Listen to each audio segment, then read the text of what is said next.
Bom, eu não vou me alongar tanto quanto eu me alonguei na minha exposição no Senado. Eu acredito que, de certa forma, a ocasião pedia que eu fizesse um depoimento bem detalhado sobre o que estava sendo dito, até mesmo diante de várias acusações que foram feitas contra a nossa equipe, e vários ataques que foram feitos nas redes sociais, o que eu acho até mesmo irônico que as mesmas pessoas que defendem a criminalização do discurso na internet, que defendem que nós não podemos ofender as outras pessoas, mesmo que de forma acidental ou não intencional.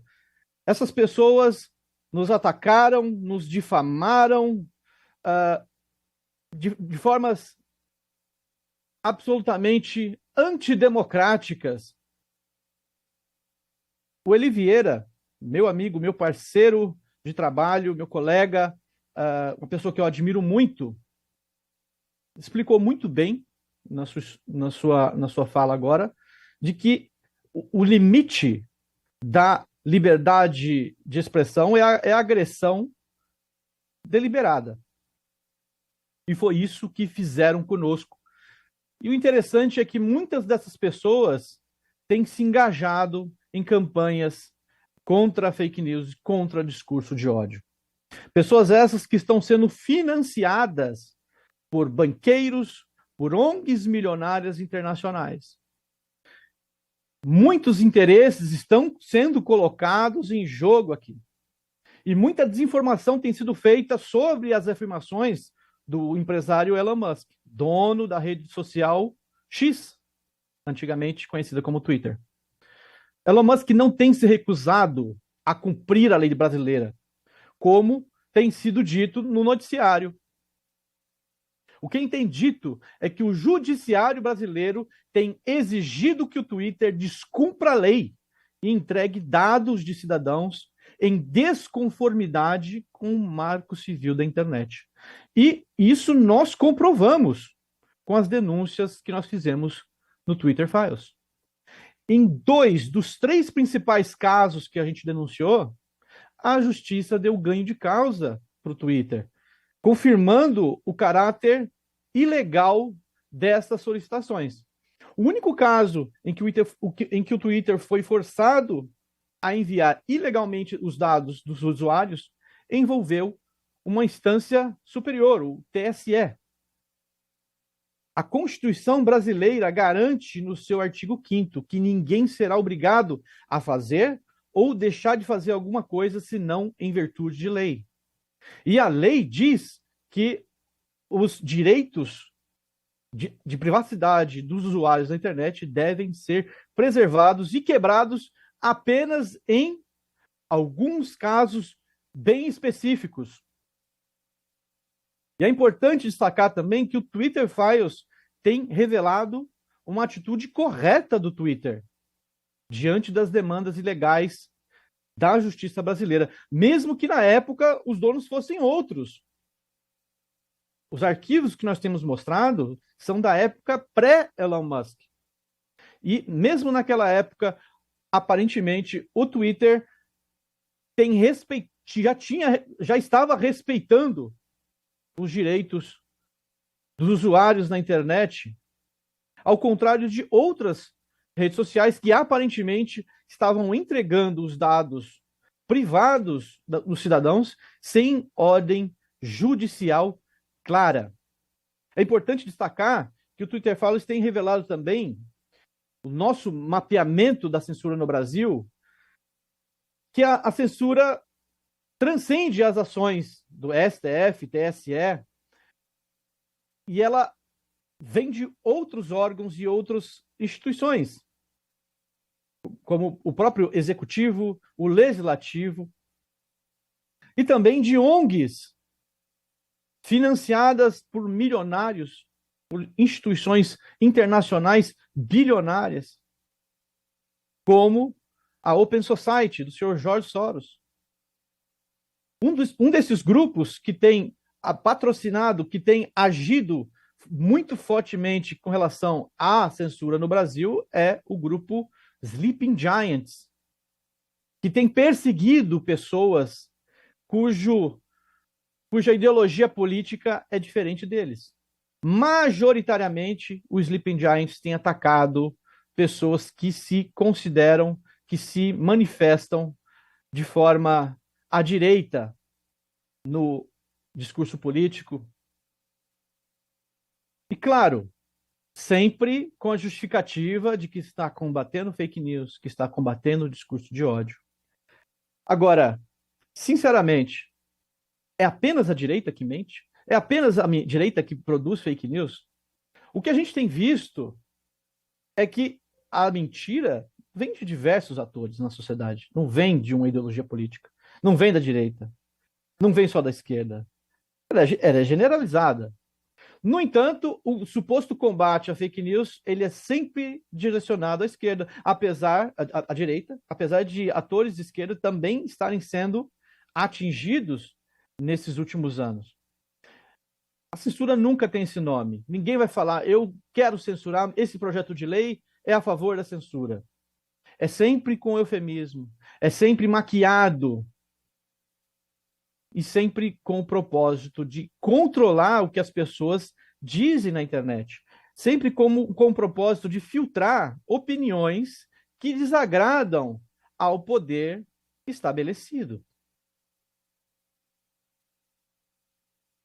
Do legislativo, rapidamente, a gente identifica o PL das fake news, que supostamente foi enterrado, mas está para ser novamente repaginado num projeto a ser feito do zero, num grupo de trabalho estabelecido pelo presidente da Câmara, o senhor Arthur Lira. E o STF está também para votar, já foi liberado para votar pelo ministro Dias Toffoli, o julgamento de uma ação que trata da responsabilização de provedores de redes sociais pelos conteúdos gerados por terceiros. Isso, claro, seria como se fosse uma justificativa para dizer, olha, já que o parlamento não age, nós agiremos. O problema é que já temos uma lei que é o Marco Civil da Internet, uma lei robusta que foi aprovada em 2014, já tem 10 anos o Marco Civil da Internet, e foi aprovada após diversas discussões e debates com a sociedade. Mesmo que ele não esteja sendo observado, não esteja sendo respeitado. No Executivo, vem a Procuradoria de Defesa da Democracia do governo Lula, também conhecida como o Ministério da Verdade, do presidente Lula, e que tem perseguido pessoas que não concordam, que criticam o governo. Também, como o meu colega Eli Vieira falou, existe a lei anti-piadas que foi sancionada pelo governo Lula e equipara o crime de contar uma piada sobre com grupos marginalizados com o crime de racismo. Mas o judiciário definitivamente é o principal ator para a censura no Brasil. Através do STF, que através dos inquéritos das fake news e das milícias digitais, inquéritos totalmente ilegais desde o seu nascimento, desde a sua raiz, esses inquéritos são ilegais, reconhecidamente ilegais, tanto pela PGR, que inicialmente arquivou esses processos, pelo menos das fake news, considerando que o STF não poderia abrir esse inquérito de ofício. E esses inquéritos estão sendo utilizados para perseguição em massa de apoiadores do ex-presidente Jair Bolsonaro, e são conduzidos pelo ministro Alexandre de Moraes com truculência. Após os comentários de Elon Musk sobre o Twitter Files Brasil, Alexandre de Moraes incluiu Musk no inquérito das milícias digitais, através de uma interpretação freestyle, por assim dizer, do regimento interno da corte. O STF abriu esses inquéritos de ofício, e esse artigo do regimento interno também permitiria que o STF abra esses inquéritos para investigar atos criminosos cometidos dentro das dependências do tribunal. Só que aí eles, nessa interpretação freestyle, eles acreditam ou acreditavam que a internet também é uma dependência do STF, é uma dependência da Suprema Corte, ou seja, qualquer pessoa em qualquer lugar do mundo pode ser alcançada judicialmente pelo braço do STF. Através desses inquéritos, Alexandre de Moraes tem agido como investigador, acusador, vítima, juiz, tudo ao mesmo tempo e com a leniência das instituições que acreditam que Jair Bolsonaro é uma grande ameaça à democracia, que tudo isso é por um bem maior. Um outro grande foco do judiciário para censura é o TSE. O Tribunal Superior Eleitoral perseguiu em massa também apoiadores do presidente Jair Bolsonaro, pessoas alinhadas à direita durante o período eleitoral de 2022. E nós documentamos em várias reportagens que esse poder não veio com Alexandre de Moraes, veio nas administrações anteriores de Luiz Roberto Barroso e do ministro Fachin. Várias medidas foram aplicadas durante esse período para aumentar o poder do TSE, incluindo um poder de polícia. Mas foi com Alexandre de Moraes que o TSE deu sua maior guinada autoritária ao instituir uma polícia secreta dentro do TSE para vigiar o que os cidadãos falam na internet. E essa polícia secreta produzia relatórios. Num desses relatórios foi incluído o podcaster Monark, que fazia questionamentos sobre o processo eleitoral. Monark foi estrangulado financeiramente, bloqueado em todas as mídias sociais e obrigado a sair do país. Vários outros também foram censurados, eu não vou detalhar isso agora, por causa do tempo, e também porque a lista é imensa. Nós documentamos pelo menos 40 personalidades que foram censuradas nesse período. Empresários, jornalistas, jornais, veículos de mídia, influenciadores digitais, artistas, até mesmo religiosos foram censurados e perseguidos pelo TSE durante o período eleitoral. E eu pergunto, poucos nesse país mentiram tanto quanto o deputado André Janones. No entanto, ele, mesmo que ele tenha sido obrigado a retirar certos conteúdos da internet, a conta dele continuou ativa. Muitos de direita permanecem bloqueados até hoje. E isso é considerado censura prévia. Mas essas pessoas estão impedidas de publicarem as suas opiniões na internet ou até mesmo criarem novos perfis.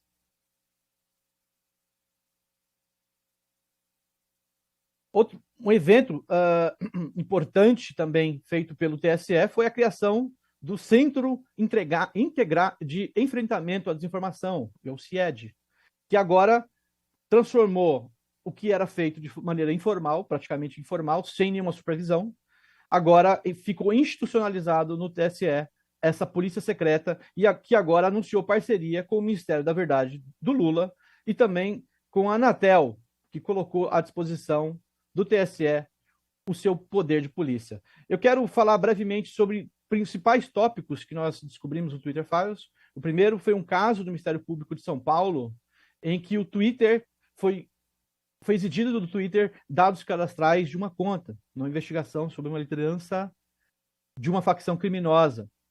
O Twitter negou o acesso, alegando que ele feria o marco civil da internet. E como resposta, o Ministério Público entrou com um processo criminal contra o advogado do Twitter no Brasil, Rafael Batista. E isso corrobora o que está sendo dito agora pelo Elon Musk, que teme pelos seus representantes do Twitter no Brasil. O Twitter entrou com representação, ele recorreu ao judiciário e venceu na primeira e na segunda instância, confirmando o caráter ilegal dessa solicitação. É importante destacar que todo mundo no Brasil tem direito, até mesmo criminosos, o Ministério Público não pode ferir a lei para tentar cumprir a lei. E há também a CPI da pandemia e a CPI das fake news, que miraram em um movimento, que é o movimento conservador, que tinha perfis na internet, e tentou quebrar o sigilo desse movimento conservador. Eles queriam o sigilo das mensagens privadas. E qual foi o crime anunciado pela CPI da pandemia? Um print de uma publicação no Instagram que apresentava um estudo, que apresentava uma reportagem do canal de notícias Reuters, que apresentava um estudo sobre a eficácia da ivermectina para tratamento de Covid. E qual foi o crime? Escrever, Bolsonaro tinha razão. E o movimento conservador recorreu nos dois casos, tanto da CPI da pandemia quanto da CPI das fake news, e foi atendido tanto pelo ministro Barroso do STF quanto o ministro Nunes Marques, novamente comprovando o caráter ilegal dessas solicitações. E por último, a caça às hashtags que foi empreitada pelo Tribunal Superior Eleitoral e também pela Polícia Federal, que tentava descobrir quem eram as pessoas que publicaram certas hashtags sem indício nenhum de crime, ferindo o Marco Silva da internet. O Twitter tentou recusar atender essas solicitações, mas foi obrigado pelo TSE e pela PF a entregar sob pena de multas altíssimas. Ora, isso comprova o que nós temos falado sobre a censura no Brasil, comprova o que nós temos mostrado com o Twitter Files, que essas solicitações são ilegais e ferem o direito da privacidade às pessoas na internet. Vou finalizar com uma fala do Elon Musk, que diz que o Twitter receberam diversas exigências do juiz Alexandre de Moraes para suspender contas de parlamentares e de grandes jornalistas. Mas ele disse que não poderiam dizer a essas pessoas que era a mando de Alexandre. Tinha que fingir que era devido às suas regras. É claro, a gente espera que o Elon Musk apresente o mais breve possível as provas desse material que ele disse que tem, mas as acusações e os indícios são muito fortes e gravíssimos